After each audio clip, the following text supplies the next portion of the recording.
I just want to share a few thoughts with you this morning, and I'm grateful for this opportunity. Indeed, a very unique gathering, many friends and from diverse areas. So Ravi and Ganesh, thank you very much for inviting me here to be part of this and a chance to meet many of you and have a chance to share some thoughts with you. So very briefly, and not necessarily building up to a coherent argument, let me just make a few points as I see them from my perspective. First, Ravi mentioned this, 1 million jobs a month, and I think that's really daunting. We've often talked of demographic dividend, a young population, dynamic, young, wage-earning group, and therefore dependency ratio, as an economist will tell you, is far lower, and so we should be poised for good growth. And yet, if you look back at the last 25 years of India's economic change, certainly a good growth by any standards, averaging around 7% a year for 25 years. Not as good as China, but fantastic growth by past standards and by any standards. And yet, when you look at the job data, you really get dismayed. You find that job creation has been very slow. In fact, in the last decade or so, it's been slowing down even further. Now, many of us who look around, and many of you who have experience from the field, would see that yes, there are inequities. The inequality in the world is growing. An organization I'm involved with just yesterday, day before, released a report at Davos, which shows how 8 billionaires in the world account for half the wealth. And for us in India, 1% of the population has 58% of the wealth. Very dismaying figures.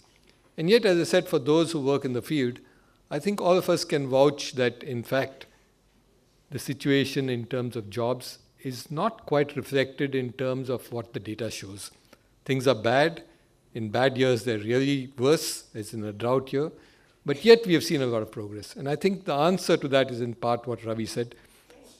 We're looking at jobs, and that's different from livelihoods. Self-employment, sometimes, yes, disguised unemployment, but self-employment is very high.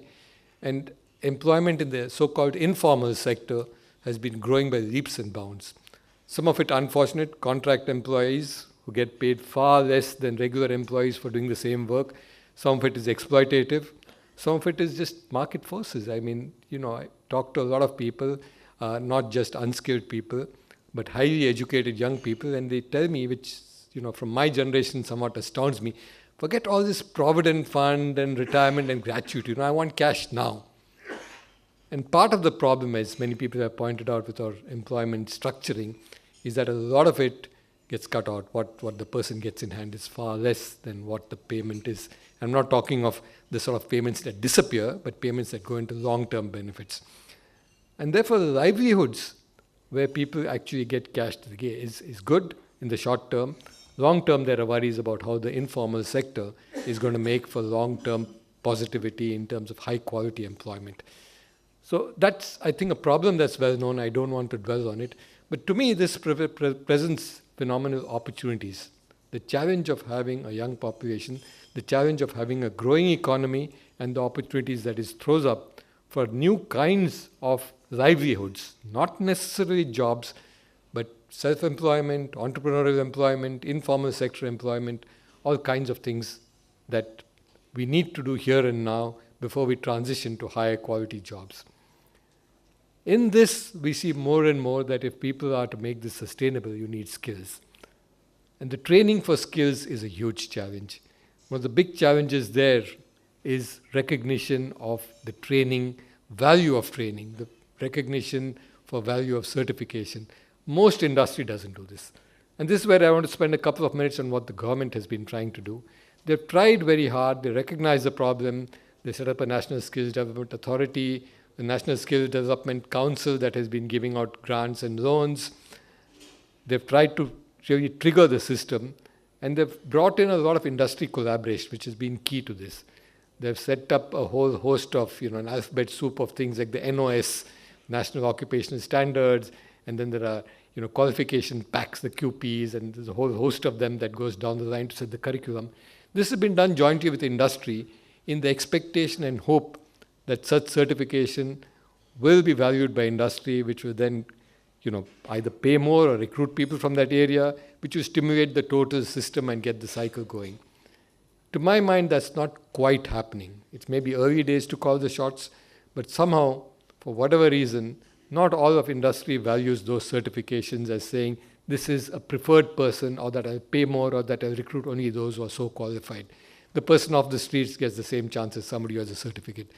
And therefore, the incentive for somebody to invest in that, to pay money to get that training, is minimal. And this is a serious problem for all those who are looking at skilling as a means of creating, trained people as a means of creating opportunities for jobs and livelihood. So I think this is one challenge. The other one is obviously scale. All of you have seen it. Those who have worked in this area have done some excellent work, but scalability is a problem. And this is where I think SVP can play a phenomenal role, because the kind of people involved have the experience of scaling. I mean, all those involved, many of them come from industries like IT, whose biggest success has been the rapidity with which you've been able to scale successes and continue to hold success, quality, values, output, efficiency, even as you scale. I think that's something that one can take off from here and see how scalability can be done. Sustainability depends on economic viability, which goes back to the certification issue, and we have to see how that can be done and where it is.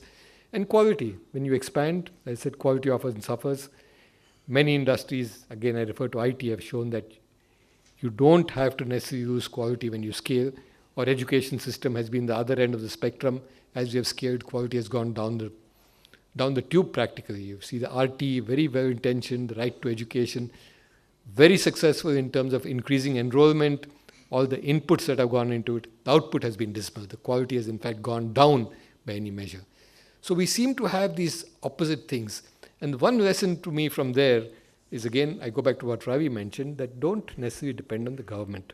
They can create the right environment, but these things like scaling with quality, scaling itself and then maintaining quality are something the private sector, industry, those who are outside the traditional government system have been able to do successfully, and to what extent can we adopt and adapt them. There are already things which we have seen happening.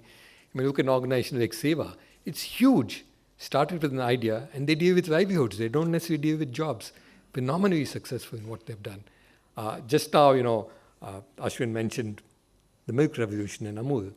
Again, self-employment, livelihoods for millions of people, literally, and very interestingly, mainly the money going into the hand of the women in the household. I think that's been transformative in ways of those who have seen it have actually experienced.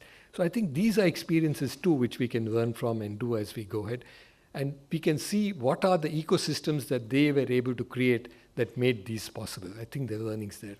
Just a final point on what I started with. Ultimately, we've got to see how to, if not move from informal to formal, at least more importantly in many ways, make the informal something which doesn't mean that your livelihood is on a day-to-day basis where your next meal depends on whether you work today, and healthcare for you, your family, your children, your parents depends on what you do. And I think there are some very good and interesting initiatives happening here in this whole area. One is, how do you manage your own life? And I think there are organizations that are doing this, and many of them I'm sure are doing this, but I do want to mention Atul, who's going to speak, I know, this afternoon in a nudge, which is trying to see how do you build in not just skills of doing a job, but how do you build life skills? How do you manage your money, your life, your savings, and so on. There are other attempts to try and see how you can get more social security into these areas. Some new initiatives coming up, some very interesting ones. Again, I know there are multiple ones, but one of the ones that I was rather interested and fascinated with is how, an initiator, Tarun, who I know is sitting somewhere here, is trying to take this forward, starting in Pune. We're trying to see how you can build in ability for informal help to be able to get credit and get some kind of certification where they can move jobs and get rated in that. Let me stop with just those few points. And just the closing point, I talked to the private sector.